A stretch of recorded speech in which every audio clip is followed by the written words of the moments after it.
Let's make a dragon.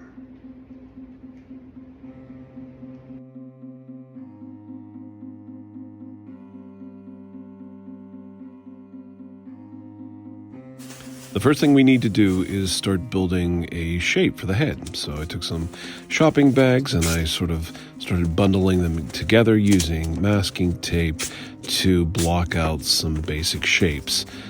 At this point, you want to keep in mind that whatever you make with your armature is going to be quite a bit larger once you apply the foam. Now, this is a tube that you use to form concrete. I had it left over from another project, so I used it as his neck, and I used some ping pong balls to place in where the eyes will be because they're translucent, and it'll allow the LED light that I intend to put in them to shine through. And here he started to take some shape, but I needed to open up the jaw. I just slit that open and then removed from the inside all of the plastic bags, almost like you would for a papier-mâché piñata. He looks a little bit to me like Godzilla at this point, and you'll actually see this causes me some issues a little bit later. I didn't empty the entire head, I just took out what was relevant, then reattached the jaw with some tape, and then I was able to mask that back into place. And this allowed me to start working on some of the details. Now this is a foam clay that you might see used in cosplay. It's very light, and when it dries, it's really quite strong, and it holds detail really well with a little bit of water.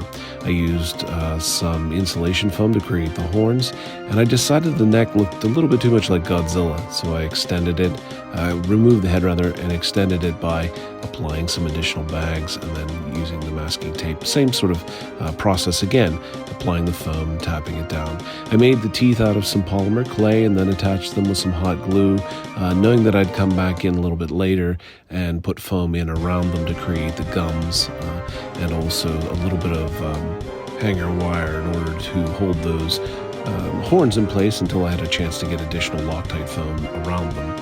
These are some really thin sheets of craft foam, and then some thicker floor sheets that I used a heat gun to shape to create sort of scales around the body.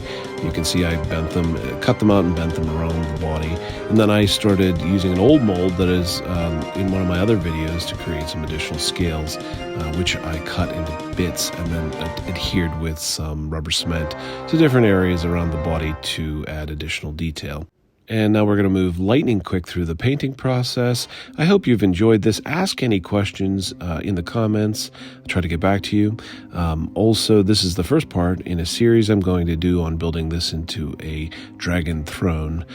So follow along if you want to see that. And as always, happy haunting!